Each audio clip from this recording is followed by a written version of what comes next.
The poem of the man God. Preparation for the Passion. Chapter 565. Parable of the torn cloth and miracle of the woman in childbed. Judas of Kerioth is caught stealing. 15th of February, 1947. Jesus is with the women disciples and the 2 apostles on one of the first undulations on the mountain behind Ephraim. Neither the children nor Esther are with Johanna. I think that they have been sent to Jerusalem with Jonathan. So, besides Jesus' mother, there are only Mary Clopas, Mary Salome, Johanna, Eliza, Nike, and Susanna. Lazarus' 2 sisters are not yet present. Eliza and Nike are folding garments, which have certainly been washed in a stream that shines down in the valley, or have been brought here from the stream and then laid out on this sunny tableland. And Nike, after examining one of them, takes it to Mary Clopas, saying, "Your son has unstitched also the hem of this one." Mary of Alphaeus takes the garment and puts it near the others that are spread close to her on the grass. All the women disciples are busy sewing and mending the damages done in the many months when the apostles were alone. Eliza, who comes close to them with other dry garments, say, "One can see that for 3 months you have not had an experienced woman with you. There is not one garment in good order, with the exception of that one of the master, who, on the other hand, has only got 2, the one he is wearing and the one washed today. He has given them all away. He seems to be seized with the mania for not possessing anything. He has been wearing linen clothes for many days," says Judas. "Fortunately, your mother thought she should bring you some new ones. The one dyed purple is really beautiful. You needed it, Jesus. Although you look so handsome dressed in linen, you really look like a lily," says Mary of Alphaeus. "A very tall lily, Mary," says Judas, satirically. "But he is so pure, as you are certainly not, and neither is John. You are wearing a linen garment as well, but believe me, you do not look like a lily," replies frankly Mary of Alphaeus. "My hair is dark, and so is my complexion. That is why I am different." "No, it does not depend on that. The fact is that your candor is on your outward appearance. His is instead within him, and it transpires through his eyes, his smile, his word. That is the situation. Ah, how lovely 'tis to be with my Jesus." And the good Mary lays her toil-worn, honest hand of an elderly, hard-working woman on the knees of Jesus, who caresses it. Mary Salome, who is inspecting a tunic, exclaims, "This is worse than a tear. Oh, son, who closed this hole like that for you?" And scandalized as she is, she shows her companions a kind of very wrinkled navel, forming a raised ring on the cloth, held together by some very coarse stitches, enough to horrify a woman. The strange repair is the epicenter of a series of puckers that widen out radially on the shoulder of the tunic. They all laugh, and John is the first. He did the mending, and he explains, "I could not go about with the hole, so I closed it." "I can see that. Poor me, I see that. But could you not get Mary of Jacob to mend it for you? She is almost blind, poor woman. And then the trouble was that it was not a tear. It was a real hole. The garment got stuck to the faggot I was carrying on my shoulder, and when I dropped the faggot from my shoulder, Also, a piece of the cloth came off. So I just repaired like that. You spoiled it like that, son. I would need. She inspects the tunic but shakes her head. She says, I was hoping I could use the hem, but it is no longer there. I took it off at Nob, because it was cut at the fold. But I gave your son the bit I removed, explains Eliza. Yes, but I used it to make cords for my bag. Poor sons, how badly you need us near you, says the Blessed Virgin, mending a garment belonging to whom I do not know. And yet, some cloth is needed here. Look, the stitches have ended up by tearing the cloth all around, and a great damage has become an irreparable one. Unless I can find something to replace the missing cloth. Then one will still see it, but it will be passable. You have given me the starting point for a parable, says Jesus. And Judas at the same time says, I think I have a piece of cloth of that shade at the bottom of my bag, the scrap of a tunic that was too discolored to be worn. So I gave it to a little man who was so much smaller than I am, that we had to cut almost 2 palms of it. If you wait, I will go and get it for you, but I should like to hear the parable first. May God bless you. Listen to the parable first. In the meantime, I will fit the cords onto this tunic of James's. These ones are all worn out. Speak, master. Then I will make Mary Salome happy. Yes. I compare the soul to a cloth. When it is infused, it is new, without tears. It has only the original stain, but it has no injuries in its structure, or stains or waste. Then, with time and the acquisition of vices, it wears out, at times to the extent of tearing. It becomes stained through imprudence. It breaks through disorder. Now, when it is torn, one must not mend it clumsily, which would be the cause of many more tears. But it is necessary to mend it patiently and perfectly, and for a long time, to remove the damage already caused, as much as possible. And if the cloth is too badly torn, nay, if it has been so rent as to be deprived of a bit of it, one must not be so proud as to pretend to repair the damage by oneself, but one must go to him who is known to be able to make the soul strictly honest once again, as he is allowed to do everything, and he can do everything. I am referring to God, my Father, and to the Saviour, who I am. But the pride of man is such that the greater is the ruin of his soul. The more he tries to patch it up with unsuitable means that make the damage more and more serious. You may object that a tear can always be seen. Salome also said so. Yes, one will always see the damage a soul has suffered. But a soul fights its battle. It is therefore obvious that it may be struck.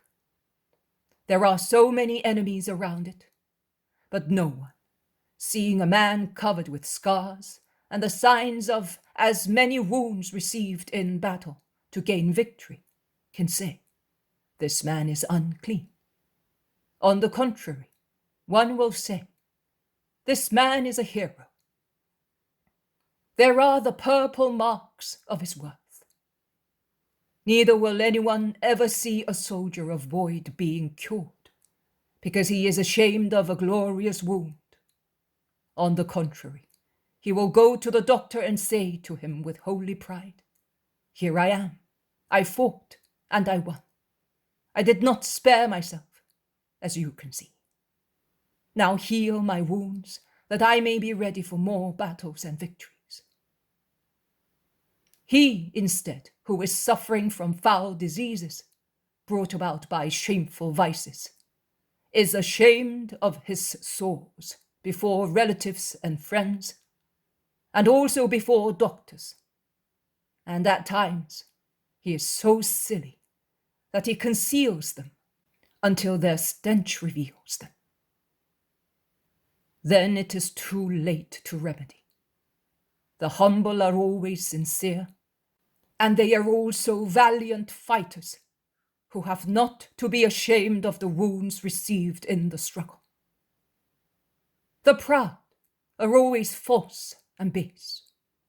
Through their pride they end up by dying, as they do not want to go to him who can cure and say to him, "Father, I have sinned, but if you want, you can cure me."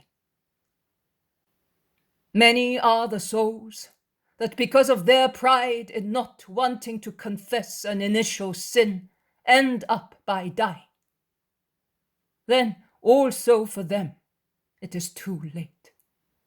They do not consider that divine mercy is more powerful and more extensive than any plague, however powerful and extensive the latter may be, and that it can heal everything. But they, the souls of the proud, when they realize that they have despised all means of salvation, fall into despondency, because they are without God. And when they say, "It is too late," they condemn themselves to the last death, to damnation. And now, Judas, you may go and get the cloth. "I am going, but I did not like your parable. I did not understand it." "But if it is so clear, I have understood it, and I am a poor woman," says Mary Salome. "And I have not. Once your parables were more beautiful. Now, bees, cloth, towns changing names, souls that are boats, such mean things, and so confused, which I do not like any more, and I do not understand. But now I will go and get the cloth, because I said that it is in fact needed. But the garment will always be a spoilt one." And Judas stands up and goes away. Mary lowered her head more and more over her work while Judas was speaking. Joanna instead raised hers, fixing her eyes on the imprudent apostle with indignant authority. Eliza also raised her head, but then she imitated Mary, and Nike did the same. Susanna opened her big eyes wide, being astonished, and looked at Jesus and not at the apostle, wondering why he does not react. But no one has spoken or made any gesture. Mary Salome and Mary of Alphaeus, two women with common manners, looked at each other, shaking their heads, and as soon as Judas goes away, Salome says, "It's his head that is spoilt." "Yes, that is why he understands nothing, and I do not think that even you will be able to mend it. If my son were like that, I would break his head, yes, as I made it for him, that it might be the head of a just man, so I would break it. It is better to have a disfigured face than a disgraced heart," says Mary of Alphaeus. Be indulgent, Mary. You cannot compare your sons, who were brought up in an honest family, in a town like Nazareth, to this man, says Jesus. "His mother is good. His father was not a wicked man, so I heard," replies Mary of Alphaeus. Yes, but his heart was not lacking in pride. That is why he took his son away from his mother too early.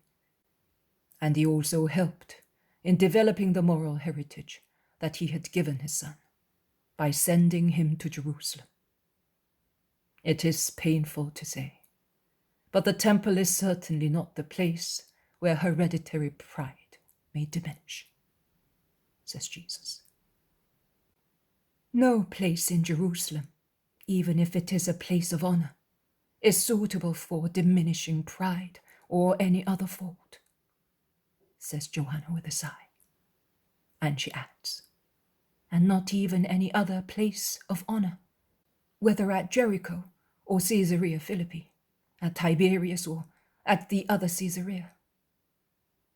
And she sews quickly, bending her face over her work more than is necessary. Mary of Lazarus is imperious, but not proud, remarks Nike. Now, but previously she was very proud, just the opposite of her relatives, who were never such, replies Johanna. When are they coming? Asks Salome. Soon, if we are to leave in 3 days' time. Let us work quickly then. We shall just manage to finish everything in time, says Mary of Alphaeus, urging them. We were late in coming because of Lazarus, but it was better so, because Mary was spared much work, says Susanna. But do you feel you can do so much walking? You are so pale and tired, Mary, asks Mary of Alphaeus, laying her hand on Mary's lap and looking at her anxiously. I am not ill, Mary, and I can certainly walk. No, you are not ill, but you are so distressed, mother. I would give 10 and 10 years of my life, and I would embrace all sorrows to see you once again as I saw you the first time, says John, who looks at her compassionately. Your love is already a medicine, John. I can feel my heart calm down when I see how you all love my child, because there is no other cause for my suffering, none, except seeing that he is not loved. I am already recovering here, close to him, and among you who are so faithful. Of course, those months all alone at Nazareth, after seeing him depart so distressed, already so persecuted, and hearing all those rumors. Oh, how much grief. Now, being near him, I say, at least my Jesus has his mother to comfort him and say words that drown other words.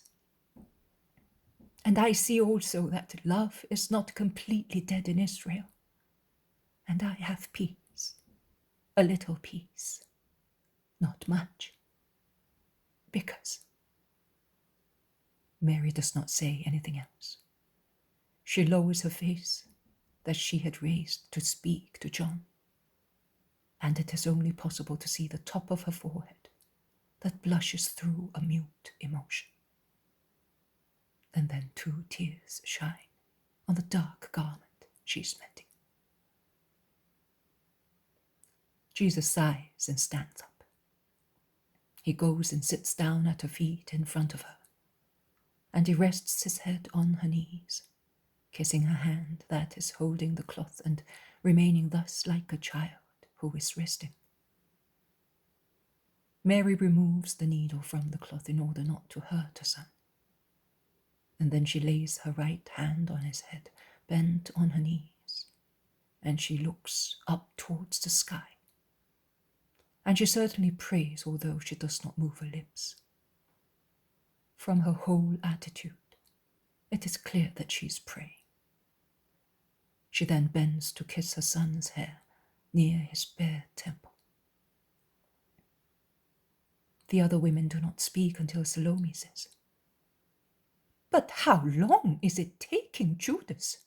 The sun will be setting, and I shall not be able to see. Someone has probably detained him. replies John, and he asks his mother, "Shall I go and tell him to hurry?" "You had better go, because if he has not found the cloth, I will shorten your sleeves, as it will soon be summer, and I will make another garment for you for autumn, because you cannot wear this one any longer. And with the piece I take off, I will mend this one here. It will be all right to go fishing, because after Pentecost you will certainly come back to Galilee."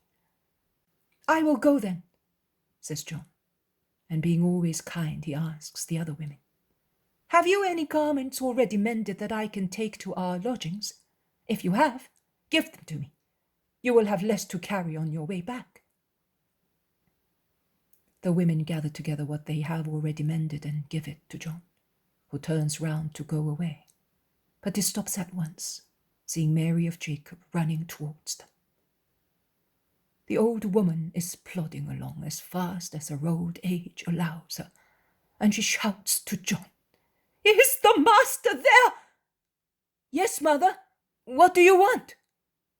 The woman replies while continuing to run. "Ada is ill, very ill, and her husband would like to call Jesus to comfort her. But as those Samaritans have been so wicked, he does not dare. I said, you do not know him yet. I will go, and he will not say no to me." The old woman is panting after hurrying uphill. "Don't rush any further. I will come with you. Nay, I will go ahead. Follow us slowly. You were old, mother, to hurry thus," Jesus says to her. Then he says to his mother and the women disciples, "I am staying in the village. Peace to you." He takes John by the arm and runs down fast with him. The old woman takes breath and would like to follow him after replying to the women who ask her questions. "Only the rabbi can save her. Otherwise, she will die like Rachel. She's becoming cold and is losing her strength, and she is writhing in the spasms of pain." But the women detain her, saying, "But have you tried with hot bricks under her kidneys? No, it is better to envelop her in a woolen cloth, soaked in wine with spices, as warm as possible." "I was helped for James by unctions with oil, and then by hot bricks. Make her drink a lot. If she could stand straight and take a few steps while a woman rubbed her kidneys hard." The women, mothers, that is all of them, except Nike and Susanna and Mary, who did not suffer the labor pains of every woman when she gave birth to her son, advised this or that remedy. "Everything. They have tried everything, but her kidneys are too tired. It's the 11th child. But I am going now. I have taken breath. Pray for that mother, that the Most High may keep her alive until the rabbi arrives there." And she toddles away, the poor, good, lonely old woman. Jesus, in the meantime, is going down fast towards the town that is warmed by the sun. He enters the town at the side, opposite the one where their house is, that is, at northwest of Ephraim, whereas Mary of Jacob's house is southeast of it. He walks fast without stopping to speak to those who would like to detain him. He greets them and goes on. A man remarks, "He's angry with us. Those from our villages behaved badly. He's right." "No, he's going to Genoa. His wife is dying at her 11th delivery." "Poor children. And is the rabbi going there? How good he is. Although offended, he helps." Genoa did not offend him. None of us offended him. But they were men of Samaria. The rabbi is just, and he can tell one from another. Let us go and see the miracle. We shall not be able to go in. It's a woman and she's giving birth. But we shall hear the newborn baby cry, and it will be the voice of a miracle. They run to join Jesus. Other people also gathered together to see. Jesus arrives at the house, which is disconsolate because of the impending misfortune.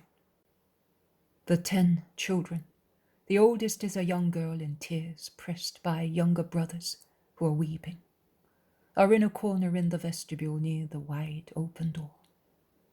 Old wives are going and coming. Whispers are heard, and the shuffling of bare feet moving on the brick floor. A woman sees Jesus and shouts, "Genoa, you can hope! He has come!" And she runs away with a steaming pitcher. A man rushes and prostrates himself. He makes only a gesture and says, "I believe. Mercy for them." And he points at his children. Stand up and take heart. The Most High helps those who have faith, and he has mercy on his distressed children. "Oh, come, Master, come. She's already black, choked by convulsions. She can hardly breathe. Come." The man, who has lost his head and ends up by losing it completely upon hearing the cry of an old woman who shouts, "Genoa, run! Ada is dying!" pushes and pulls Jesus to make him go quick towards the room of the dying woman, deaf to Jesus' words. "Go and have faith." The poor man has faith, but what he lacks is the capability to understand the meaning of those words, the secret meaning of the certainty of a miracle. And Jesus, pushed and pulled, climbs the steps to go into the room upstairs where the woman is. But he stops on the landing of the staircase at about 3 meters from the open door, through which it is possible to see the deadly pale face that is already livid and contracted in the mask of agony. The old wives make no further efforts. They have already covered the woman up to her chin and are looking at her. They are petrified, awaiting her death. Jesus stretches out his arms and shouts, "I want it!" And he turns round to go away. The husband, the old women, the curious people who have gathered together are disappointed, because they probably expected Jesus to do something more astonishing and to see the baby be born at once. But Jesus, elbowing his way and fixing his eyes on their faces while passing before them, says, "Do not be in doubt. Have faith for a little longer, for a moment. The woman has to pay the bitter tribute of childbirth, but she's out of danger." And he goes downstairs, leaving them disconcerted. But when he is about to go out onto the road, saying to the 10 frightened children when passing near them, "Be not afraid, your mummy is all right." And in saying so, he touches their scared faces with his hand. A loud cry resounds in the house and spreads as far as the road where Mary of Jacob is just arriving, and who shouts, "Good gracious!" thinking that that cry meant death. "Be not afraid, Mary, and go quickly. You will see the baby being born. She has recovered strength and she is in labor again, but there will soon be great joy." He goes away with John. No one follows him because everybody wants to see whether the miracle will take place. Nay, more people rush towards the house because the news has spread that the master had gone to save Ada. And so, slipping into a secondary little street, Jesus can go without any hindrance to our house, which he enters calling, "Judas, Judas! Nobody replies. He went up there, master. We can go home as well. I will put here the garments of Judas, of Simon, and of your brother James, and then I will put those of Simon Peter, Andrew, Thomas and Philip in Anna's house. They do so. And I realize that in order to make room for the women disciples, the apostles, if not all of them, at least part of them, have spread out in other houses. As they have now got rid of all the garments, they go towards the house of Mary of Jacob, talking to each other. And they go in through the kitchen garden little gate, which is always left ajar. The house is silent and empty. John sees a pitcher full of water laid on the floor, and probably thinking that the old lady had put it there before being called to assist the woman in childbed, he picks it up and goes towards the room that is closed. Jesus loiters in the corridor, taking off his mantle and folding it with his customary care, before putting it on the chest in the vestibule. John opens the door and utters, "Ah!" almost in terror. He drops the pitcher and covers his eyes with his hands, bending as if to grow smaller, to disappear, not to see. From the room comes the noise of coins falling on the floor, tinkling. Jesus is already at the door. It took me longer to describe the scene than it took him to arrive. He vehemently pushes aside John, who moans, "Away! Go away!" He opens the door that was ajar and goes in. It is the room where they take their meals, now that the women are there. In it there are 2 old coffers reinforced with iron fittings, and in front of one of them, opposite the door, there is Judas, livid, his eyes full of anger and dismay at the same time, with a bag in his hands. The coffer is open. There are coins on the floor, and more fall on it from an open bag, half inclined on the edge of the coffer. Everything testifies, in a manner that leaves no doubt, to what was happening. Judas entered the house. He opened the coffer and stole. He was stealing. No one speaks. No one moves. But it is worse than if they all shouted and rushed at one another. 3 statues. Judas the demon, Jesus the judge, John, terrorized by the revelation of his companion's baseness. The hand of Judas holding the bag trembles, and the coins in it tinkle with a dull sound. John is trembling from head to foot, and although he still has his hands pressed against his mouth, his teeth are chattering, while his frightened eyes look more at Jesus than at Judas. Jesus does not quiver. He is straight and glacial, so stiff as to be glacial. At last he takes a step. He makes a gesture and utters one word. A step towards Judas. A gesture. To make a sign to John to withdraw. A word. Go. But John is afraid and moans. "No, no, don't send me away. Let me stay here.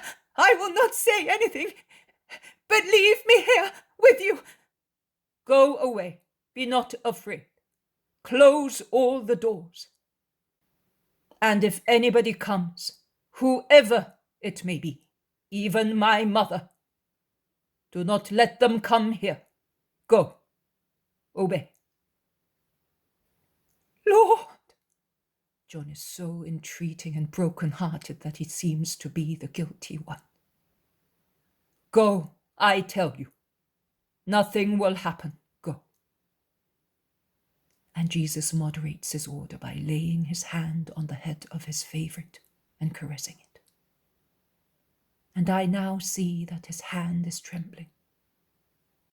And John feels that it is trembling and takes it and kisses it with a sob that says so many things.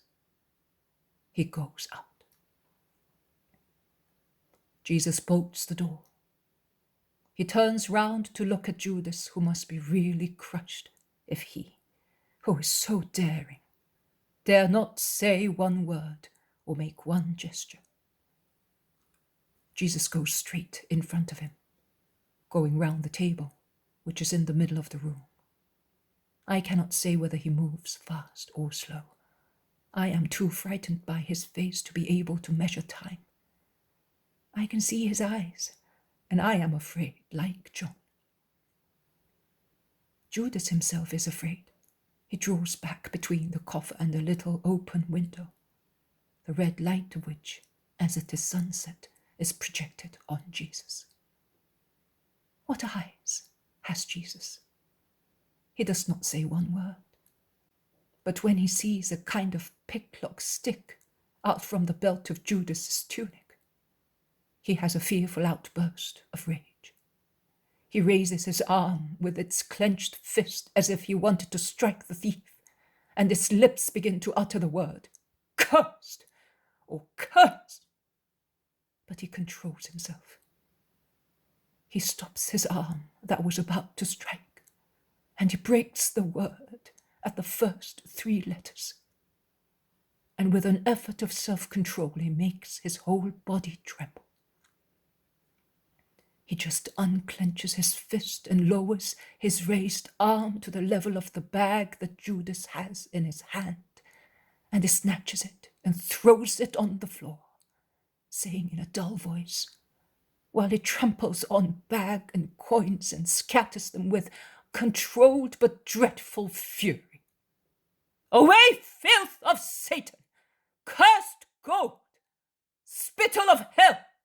Snake's poison! Away!" Judas, who uttered a stifled cry when he saw Jesus on the point of cursing him, does not react any further. But another cry is heard from beyond the closed door when Jesus throws the bag on the floor. And John's cry irritates the thief. It gives him back his demoniac daring.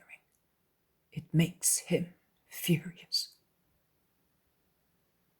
He almost flings himself on Jesus, shouting, "You had me spied upon to bring dishonor on me, spied by a foolish boy who cannot even keep quiet, who will shame me in front of everybody. That's what you wanted. In any case, yes, that's what I want too. I want that. To force you to drive me away. To force you to curse me. To curse me. To curse me. I have tried everything to make you reject me." He's hoarse with rage and as ugly as a demon. He's panting as if something were choking him. In a low but dreadful voice, Jesus repeats to him, "Thief, thief, thief." And he ends saying, "A thief today, a murderer tomorrow. Like Barabbas, worse than him." He breathes that word on his face, as they are now very close to each other, at each sentence of the other.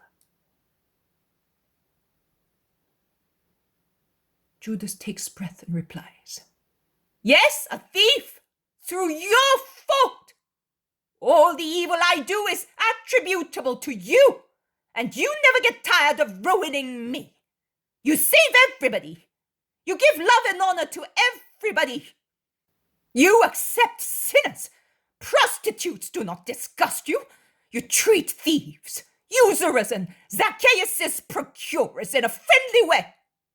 You welcome the spy of the temple as if he were the Messiah. You fool!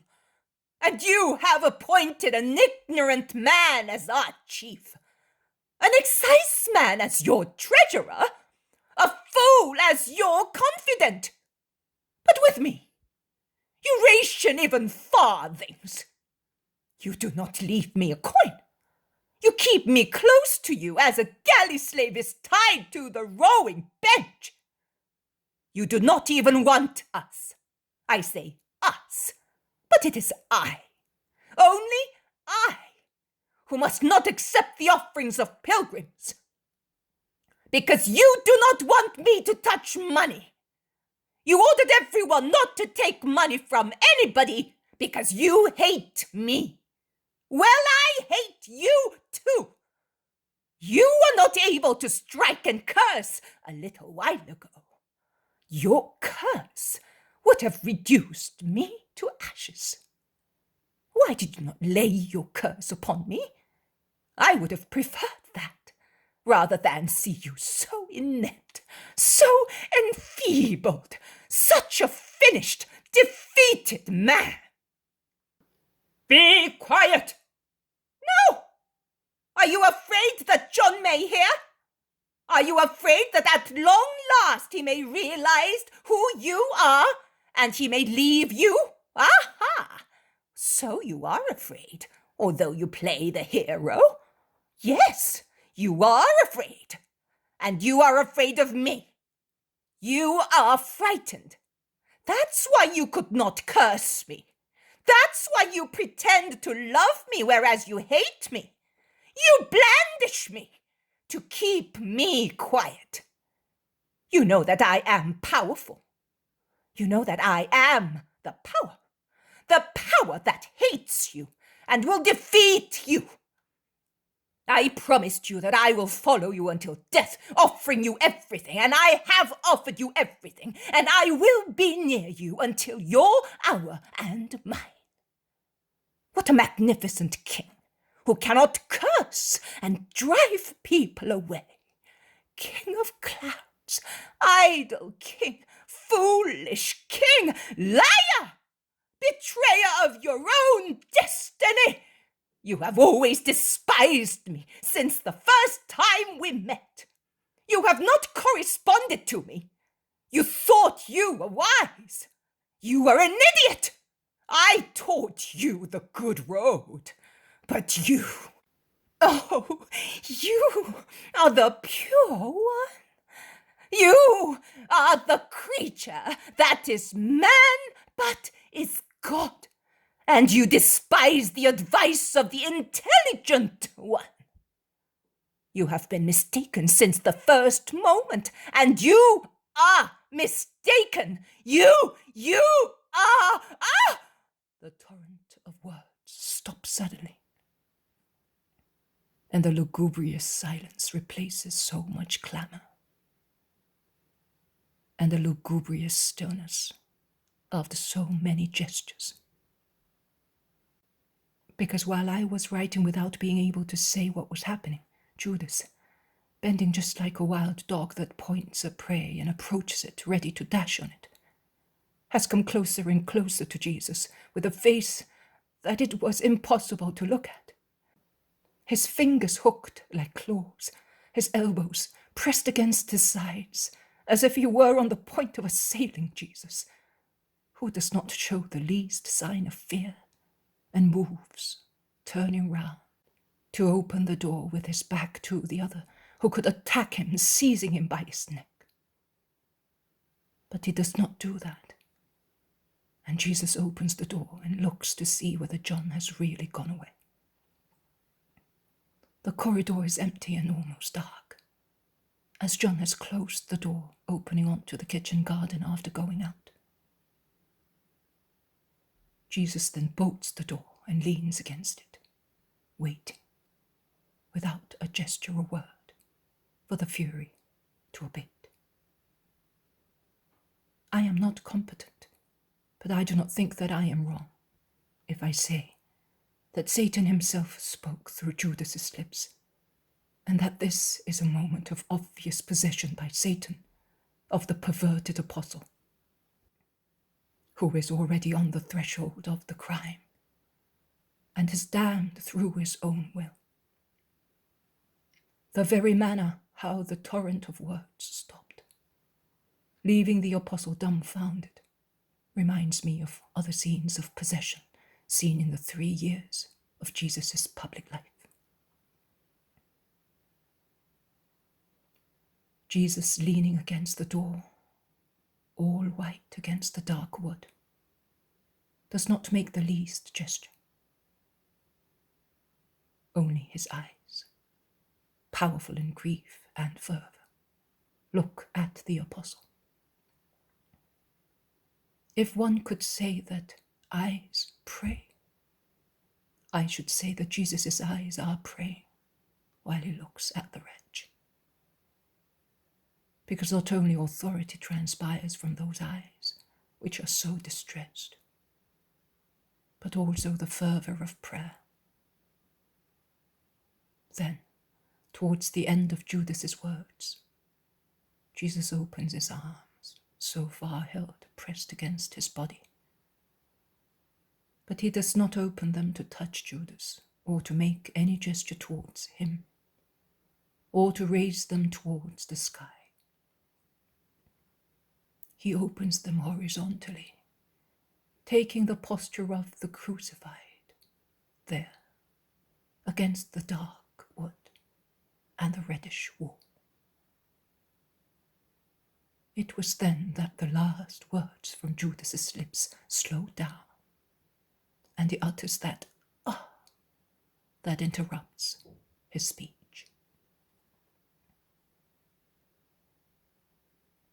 Jesus remains still, with his arms stretched out, with his eyes always fixed on the apostle, with a look of sorrow and prayer.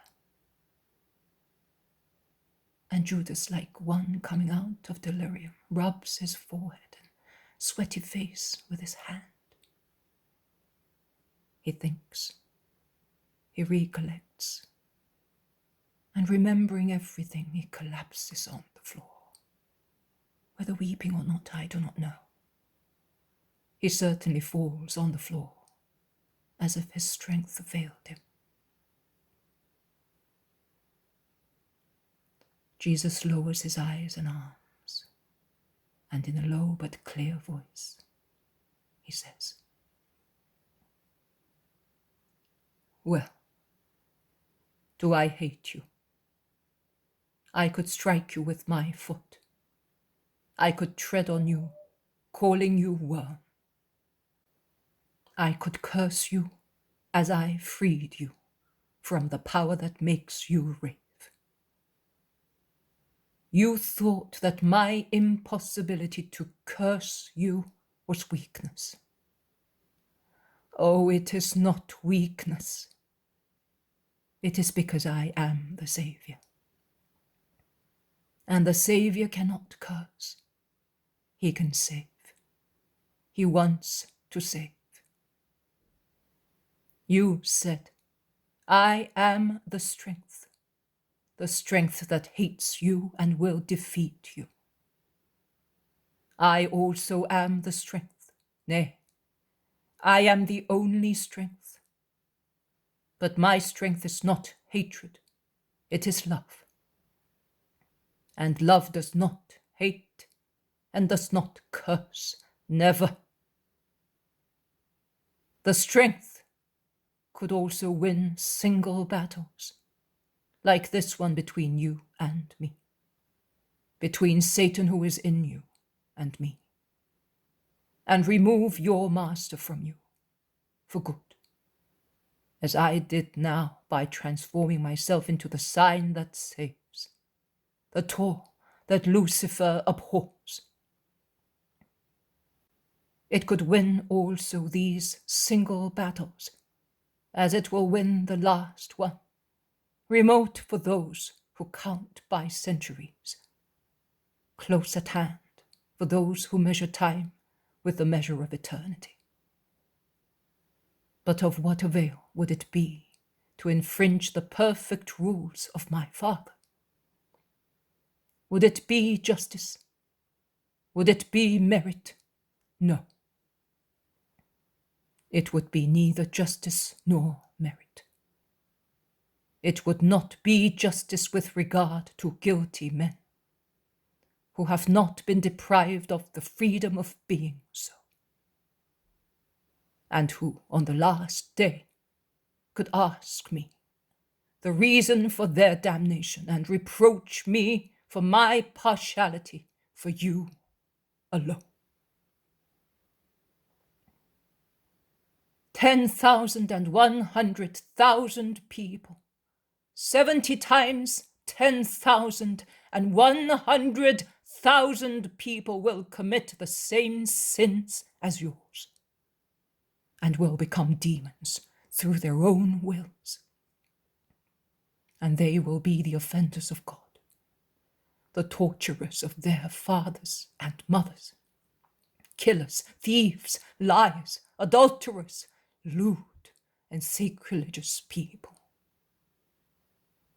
And in the end, deicides, killing the Christ materially on a day close at hand, killing him spiritually in future times.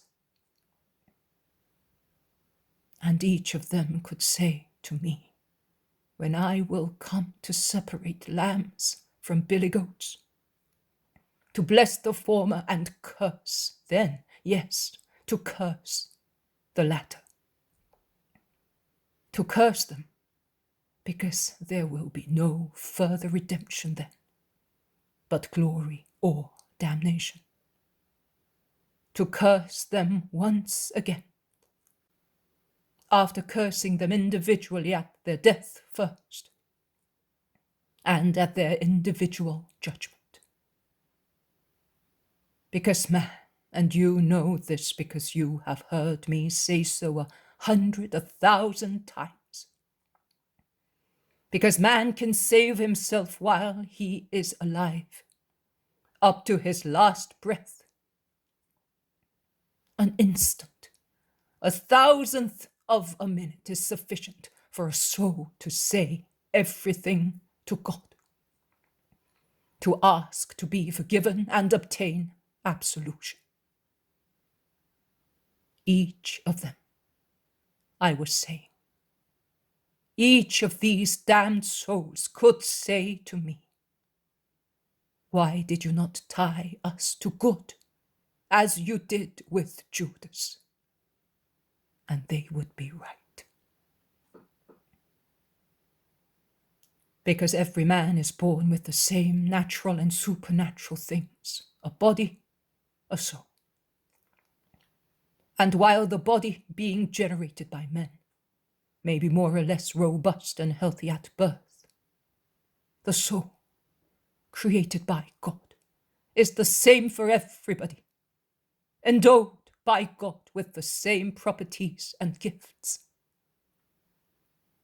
Between the soul of John, I mean the Baptist, and yours, there was no difference when they were infused into your bodies. And yet I tell you that even if grace had not pre-sanctified him, so that the herald of the Christ might be without stain, as all those who announce me ought to be, at least with regard to actual sins, his soul would have become quite different from yours. Nay, yours would have become quite different from his, because he would have preserved his soul in the freshness of innocence. Nay, he would have adorned it more and more with justice, complying with the will of God, who wishes you to be just, developing the gratuitous gifts received with greater and greater heroic perfection. You instead, you have ruined and dissipated your soul and the gifts God had given it. What have you done with your free will? What with your intellect? Have you kept for your spirit, the freedom that belonged to it? Have you used the intelligence of your mind intelligently? No, you have not. You, who do not want to obey me. I do not say me, man, but not even me, God. You have obeyed Satan. You have used the intelligence of your mind and the freedom of your spirit to understand darkness voluntarily. Good and evil were placed before you. You chose evil. Nay, only good was placed before you. I, your eternal creator, who followed the evolution of your soul, who was aware of such evolution because the eternal thought is aware of everything that happens since time began to exist, placed good before you, good only, because he knows that you are weaker than an alga growing in a ditch. You shouted to me that I hate you. Now, as I am one with the Father and with the love, one here as one in heaven. Because if there are two natures in me and the Christ, because of his human nature, and until victory will free him from human limitations, is at Ephraim and cannot be elsewhere at the same moment. As God, the Word of God, I am in heaven as on the earth, as my divinity is always omnipresent and omnipotent. Now, as I am one with the Father and the Holy Spirit, the charge you made against me, you made it against God, one and tri. Against that God Father who created you out of love. Against that God Son who became incarnate to save you out of love. Against that God Spirit who has spoken to you so many times to instill good wishes into you out of love. Against that God, one and trine, who has loved you so much, who brought you on my way, making you blind to the world, to give you time to see me, deaf to the world, to enable you to hear me, and you, after seeing and hearing me, after coming freely to the good, realizing with your intellect that that was the only path of true glory. You rejected the good and you have freely given yourself to evil. But if through your free will you wanted that, if you have always more and more rudely rejected my hand that was offered to you to pull you out of the vortex, if you have always moved farther and farther away from the harbor to plunge into the raging sea of passions, of evil, can you say to me, to him from whom I come, to him who formed me as man to try to save you, can you say that we have hated you?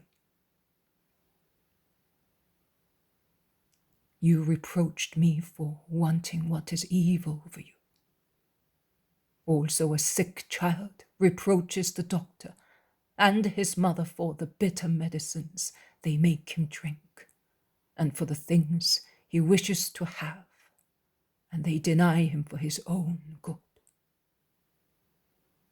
Has Satan made you so blind and mad that you do not understand the true nature of the action I took on your behalf,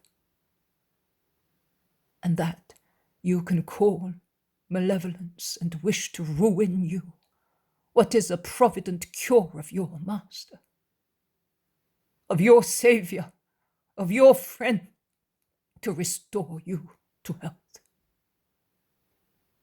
I kept you close to me. I took money away from your hands. I prevented you from touching that cursed metal that drives you crazy. But you do not know. Do you not feel that it is like one of those magic potions that bring about an unquenchable thirst and produce in the blood a fierce heat, a fury that leads one to death? You, I could read your thought. Reproach me, thinking, why then, for such a long time, you allowed me to be the administrator of the money. Why? Because if I had prevented you from touching money earlier, you would have sold yourself, and you would have stolen earlier. You sold yourself just the same, because there was little you could steal. But I had to try to avoid that without doing violence to your freedom. Gold is your ruin. Because of gold, you have become lustful and treacherous. There you are! You believed Samuel's words! I'm not! Jesus, who had become more and more animated in speaking, without ever assuming a violent tone or threatening punishment, suddenly utters a cry of authority. I would say a cry of anger. He darts a furious look at Judas, who has raised his face to speak those words, and imposes, "Be quiet!" in a voice that sounds like the roar of thunder. Judas falls back on his heels again and speaks no more.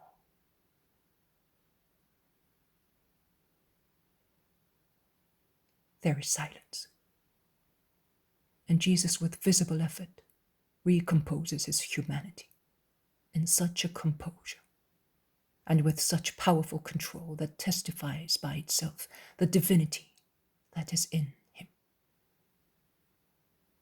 He resumes speaking in his usual voice that is warm and kind, also when it is severe, persuasive, conquering. Demons only can resist that voice.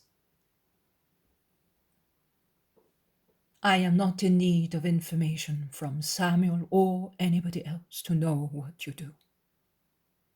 But you wretch, do you know in front of whom you are? It is true. You say that you do not understand my parables any longer. You no longer understand my words. Poor wretch. You do not even understand yourself anymore. You do not even understand good and evil anymore. Satan, to whom you have given yourself in many ways, Satan, whom you have followed in all the temptations he presented to you, has made you stupid. And yet, once you understood me. You believed that I am he who I am. And you still retain a clear memory of that. And can you believe that the Son of God, that God needs the words of a man to know the thought and the actions of another man? You are not yet perverted to such an extent as to not to believe that I am God. And that is where your greatest fault lies. The proof that you believe me to be such is that you are afraid of my wrath. You realize that you are not struggling against a man, but against God himself, and you shiver. You shiver, Cain, because you can but see and think of God as the avenger of himself and of innocence. You are afraid that it may happen to you as it happened to Korah, Dathan, and Abiram, and their followers. And yet, as you know who I am, you struggle against me. I should say to you, cursed, but I would no longer be the Savior. You would like me to reject you. You do everything, you say, to achieve that. Such reason does not justify your actions, because it is not necessary to commit sin in order to part from me. You can do that, I tell you. I have been telling you since Nob, when you came back to me one pure morning, filthy with lies and lust, as if you had come out of hell to fall into mud of a pigsty, or on the litter of libidinous monkeys. And I had to struggle against myself not to repel you with the point of my sandal like a revolting rag, and to check the nausea that was upsetting not only my spirit but also my bowels. I have always told you, even before accepting you, even before coming here. Then I made that speech just for you, only for you. But you always wanted to stay, for your own ruin. You, my greatest grief. But you, O heretical founder of a large family that will come after you, you think and say that I am above sorrow. No, I am only above sin. I am only above ignorance. Above the former because I am God. Above the latter because there can be no ignorance in the soul unspoiled by the original sin. But I am speaking to you as a man, as the man, as Adam Redeemer, who has come to make amends for the sin of Adam, sinner, and to show what man would have been if he had remained as he was created, innocent. Among the gifts given by God to that Adam, was there not an intelligence without impairment, and a very great science, as the union with God instilled the light of the Almighty Father into his blessed Son? I, the new Adam, am above sin through my own will. One day, a long time ago, you were surprised that I had been tempted, and you asked me whether I had ever yielded to temptation. Do you remember? And I replied to you, yes, as I could reply to you, because since then you were such an impoverished man that it was useless to open the most precious pearls of Christ's virtues under your eyes. You would not have understood their value, and you would have mistaken them for stones, as they were of such an exceptional size. Also in the desert I replied to you, repeating the words, the meaning of the words I had spoken to you that evening while going towards Gethsemane. If John or also Simon Zealot had repeated that question to me, I would have replied in a different manner, because John is pure, and he would not have asked with the malice with which you asked. as you were full of malice.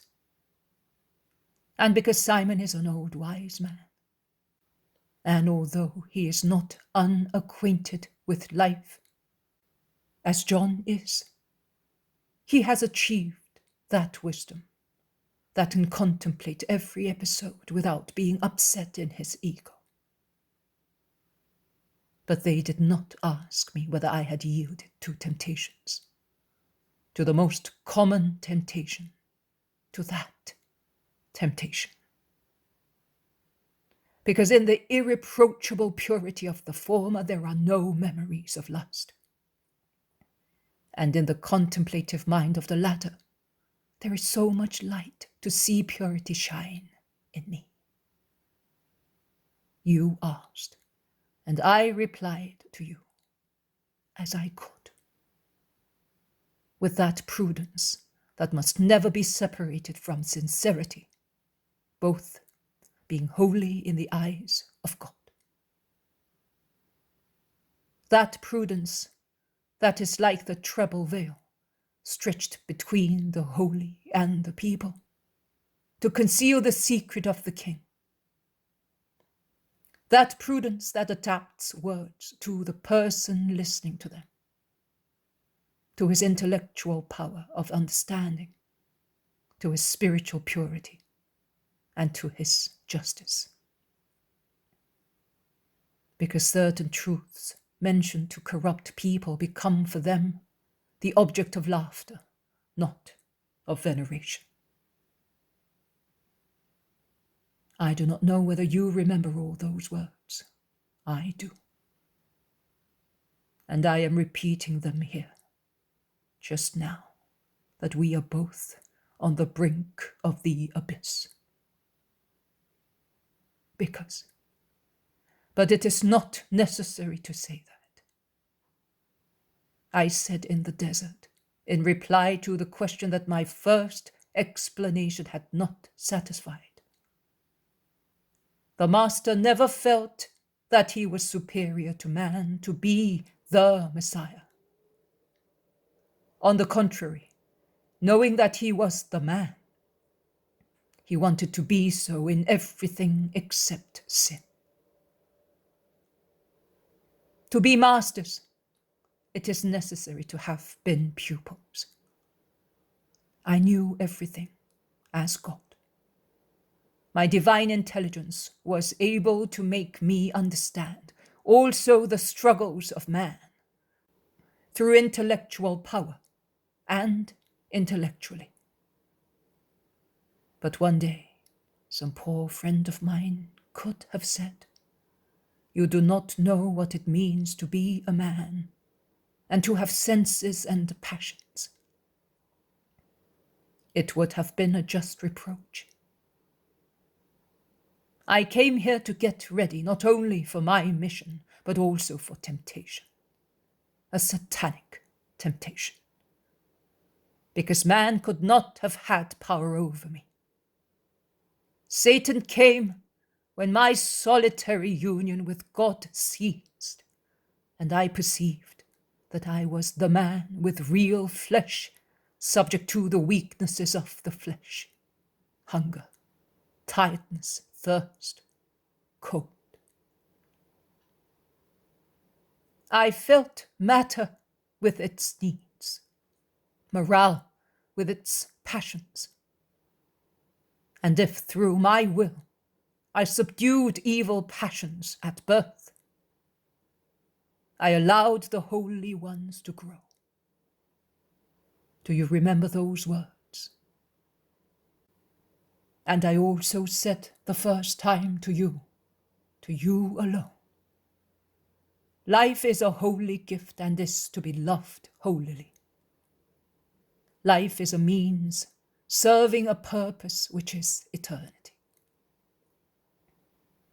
I said, then let us give life what it needs to last and to serve the spirit in its conquest. Continence of the flesh in its lusts, continence of the mind in its wishes, continence of the heart in all the passions belonging to humanity.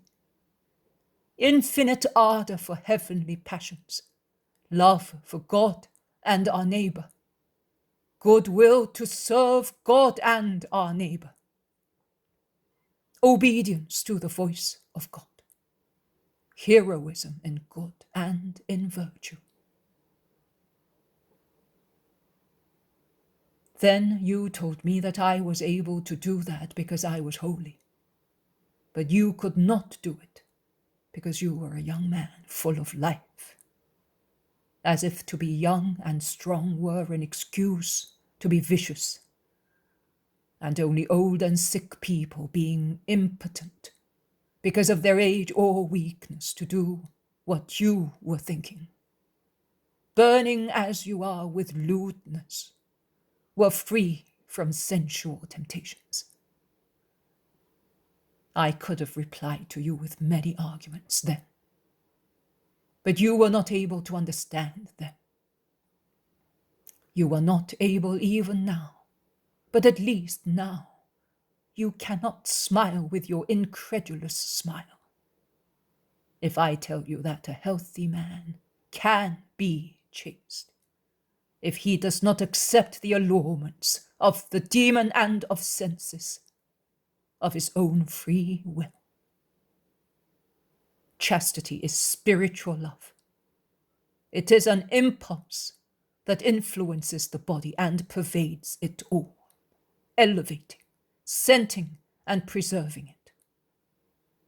He who is imbued with chastity has no room for any other evil incentives. Corruption does not affect him. There is no room for it. And then, corruption does not enter one from outside. It is not an impulse penetrating inside from outside. It is an impulse that from inside, from the heart, from thoughts, comes out and penetrates and pervades the envelope, the flesh. That is why I said that corruption comes from the heart. Every adultery, every lust, every sensual sin does not originate outside, but it comes from the intense activity of the mind, which, being corrupt, clothes everything it sees with alluring appearance. All men have eyes to see. How come then that a woman who leaves 10 men impassive as they look at her as a creature like themselves, and they also consider her a beautiful work of creation, without feeling obscene incentives and phantasms rise in them, upsets the 11th man and leads him to shameful concupiscence? Because the heart and thought of the 11th man are corrupt, and where 10 see a sister, he sees a female. Although I did not say that to you then, I told you that I had come just for men, not for the angels. I have come to give back to men their royalty of children of God, teaching them to live as gods. God is without lewdness, Judas. But I want to show to all of you that man also can be without lewdness. I wanted to show you that one can live as I teach you, to show you that I had to take a real body and thus be able to suffer the temptations of man and say to man, after instructing him, do as I do. And you asked me whether I had sinned when I was tempted. Do you remember? As I saw that you could not understand that I had been tempted without sinning, because you thought that temptation was unbecoming for the word, and that it was impossible for the man not to sin. I replied to you that everybody can be tempted, but only those are sinners who want to become so. Great was your surprise, and you were incredulous, so much so that you insisted, saying, "Have you ever sinned?" It was then possible for you to be incredulous. We had known each other only for a short time. Palestine is full of rabbis whose lives are the antithesis of their doctrine. But now you know that I have not sinned, that I do not sin. You know that even the fiercest temptation provoking a healthy virile man who lives among men and is circumvented by them and by Satan does not disturb me to the extent of making me commit sin. On the contrary, every temptation, although its virulence increased when it was rejected, because the demon made it fiercer to overcome me, was a greater victory. And not only with regard to lewdness, a whirl that revolved around me without succeeding in shaking or scratching my will. There is no sin where there is no consent to temptation, Judas. There is instead sin without even consummating the act. When one accepts the temptation and contemplates it, it may be a venial sin, but it prepares the way to mortal sin in you. Because when one accepts the temptation and allows one's thought to linger over it, following the phases of a sin mentally, one grows weaker. Satan is aware of that. And that is why he repeatedly hurls blazing thrusts, always hoping that one may penetrate and work inside. Afterwards, it would be easy to change the person who is tempted into a sinner. You did not understand that then. You could not understand it. You can now. Now you are less deserving to understand than you were then. Yet, I repeat those words that I spoke to you, for you. Because it is in you, not in me, that the repelled temptation does not subside. It does not calm down because you do not repel it completely. You do not consummate the act, but you brood over the thought of it. That is what happens today and tomorrow. You will fall into real sin. That is why I taught you then to ask the help of the Father against temptation. I taught you to ask the Father not to lead you into temptation. I, the Son of God, I, who had already defeated Satan, asked the Father for help, because I am humble. You did not. You did not ask salvation and preservation of God. You are proud. That is why you collapse. Do you remember all that? And can you now understand what it means to me? True man, with all the reactions of man, and true God, with all the reactions of God, to see you thus, lustful, liar, thief, betrayer, homicide. Do you realize what a stress you impose on me, having to put up with your being near me? Do you know how laborious it is for me to control myself as I am doing now, to fulfill my mission for you till the very end?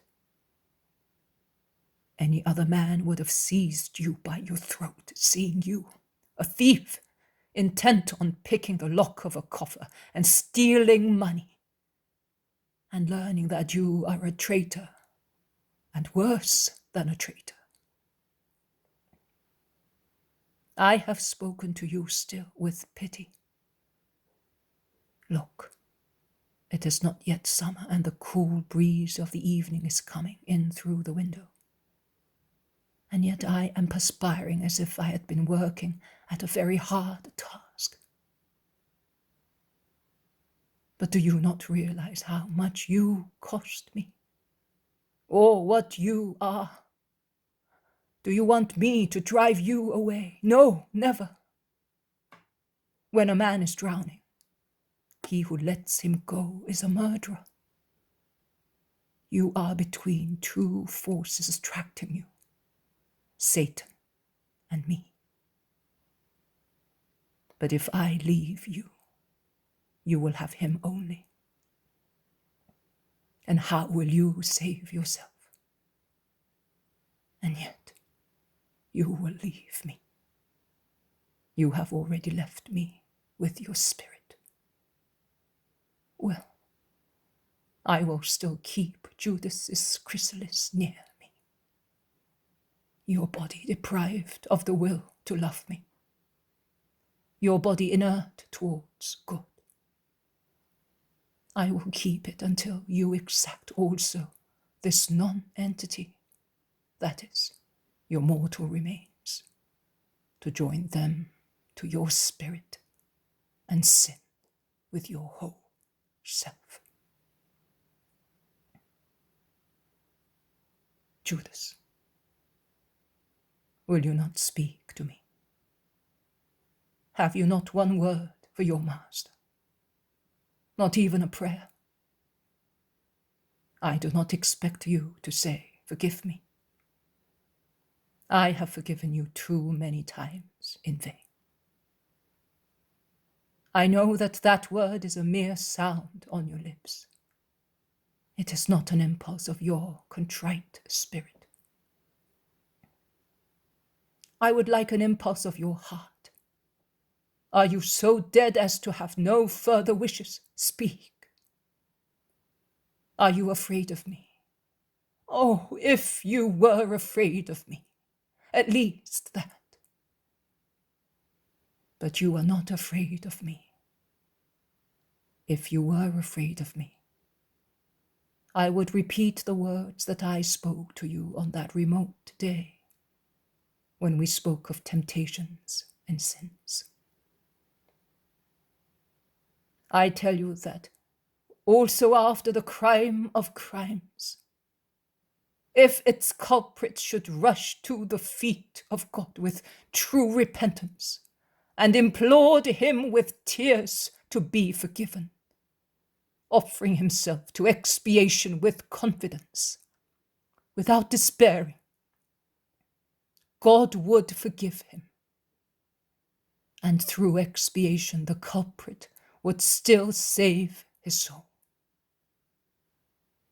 Judas, if you are not afraid of me, I still love you. Have you nothing to ask my infinite love in this hour? No, or at most one thing only, that you ordered John not to speak. How do you expect me to make amends if I am a disgrace among you? He said so with arrogance. And Jesus replies to him, and you say so like that. John will not speak, but at least you, and I ask you this, must behave in such a way that nothing may leak out about your ruin. Pick up those coins and put them back into Johanna's bag. I will try to close the coffer with the tool you used to open it.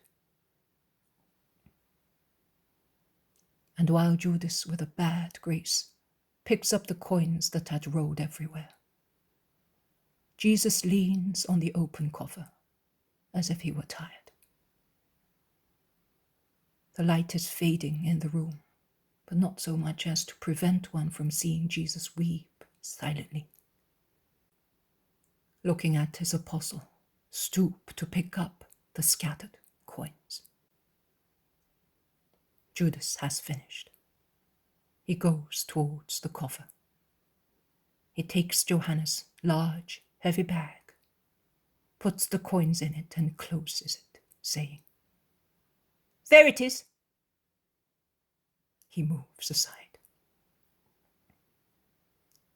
Jesus stretches out his hand to take the coarse picklock made by Judas, and with a trembling hand he gets the spring lock to work, closing the coffer.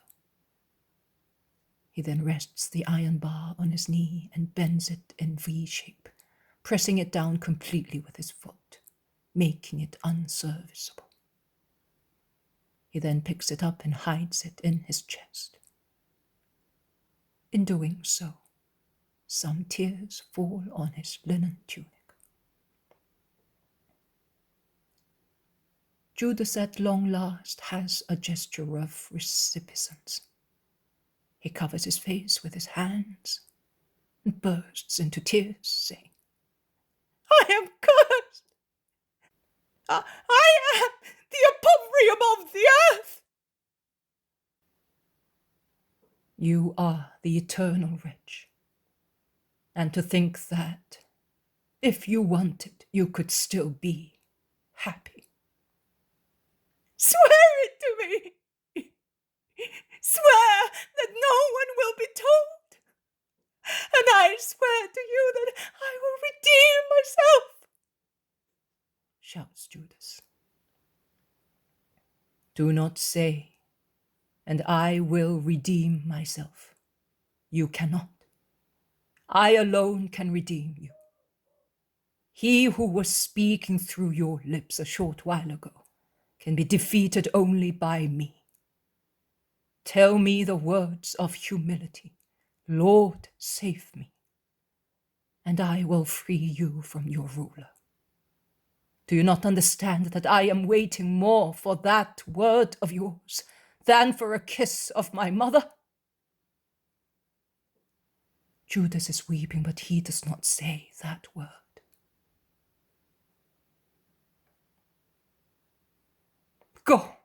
Go out of here. Go up to the terrace. Go wherever you wish, but make no noisy scene. Go. Go. No one will find you out, because I shall be watching. As from tomorrow, you will keep the money. Everything is quite useless now. Judas goes out without replying.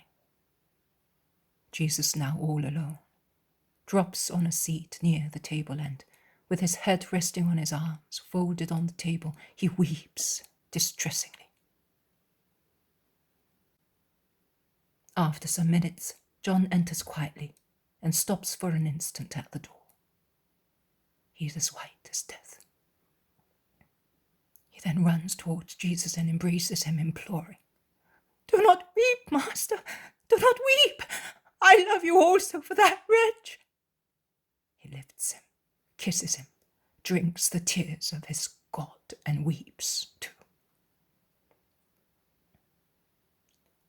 Jesus embraces him, and the two fair-haired heads, close to each other, exchange tears and kisses.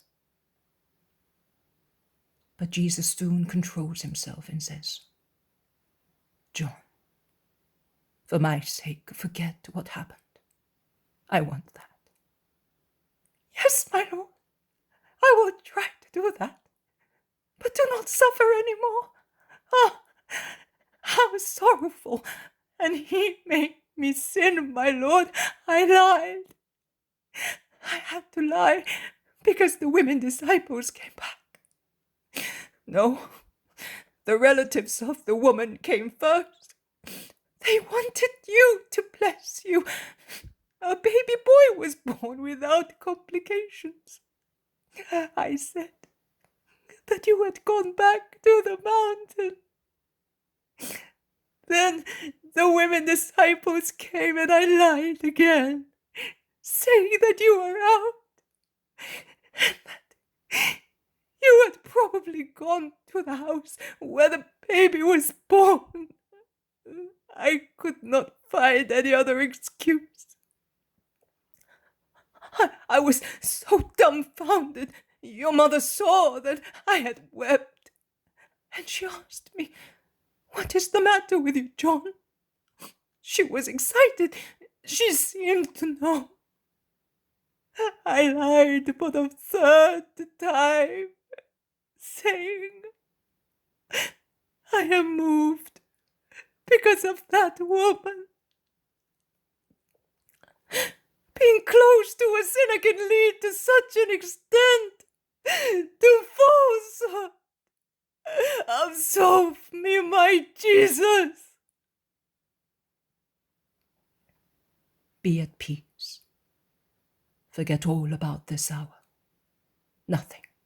It was nothing. A dream. But it is your sorrow. Oh, how changed you are, Master. Tell me this, only this. Has Judas at least repented? And who can understand Judas, son? None of us, but you can. Jesus replies only with fresh, silent tears streaming down his tired face. Oh, he has not repented. John is terrified. Where is he now? Have you seen him? Yes, he looked out of the terrace. He looked to see whether there was anybody, and when he saw me all alone, as I was sitting under the fig tree, utterly anguished, he ran downstairs and went out through the little gate of the kitchen garden. Then I came in. You have done the right thing. Let us tidy up in here, putting the chairs back in their places, and pick up the amphora so that there are no traces. Did he scuffle with you? No, John, he did not. You are too upset, Master, to remain here. Your mother would understand, and she would be grieved. That is true. Let us go out. Give the key to our next-door neighbor. I will go ahead, along the banks of the stream, towards the mountain. Jesus goes out, and John remains to tidy up the place. Then he goes out as well. He gives the key to a woman who lives in a house nearby, and he runs away, hiding among the bushes on the bank, not to be seen. At about 100 meters from the house, there is Jesus sitting on a rock. Upon hearing the steps of the apostle, he turns round. His face is pale in the evening light. John sits on the ground close to him and rests his head on his lap, raising his face to look at him. He sees that there are still tears on Jesus' cheeks. Oh, do not suffer any more. Do not suffer any more, Master. I cannot bear to see you suffer. And am I not to suffer because of that? My deepest grief. Remember that, John. This will be forever my deepest grief. You cannot understand everything yet. My deepest grief. Jesus is depressed. John is holding him close to himself, with his arms round his waist, anguished at not being able to console him. Jesus raises his head, opens his eyes that he had closed to refrain his tears, and says, "Remember that we are in three to know the culprit You and I, and no one else must know. No one will learn it from me. But how could he do that? While he took the money of the community. But that, I thought I had become mad when I saw. Horrible. I told you to forget. I am trying hard, Master, but it is too horrible. It is horrible, yes, John, it is. Oh, John. And Jesus, embracing his favorite, rests his head on his shoulder and weeps desolately. The shadows, which become rapidly deep in the thicket, hide in their darkness the two who are embracing each other.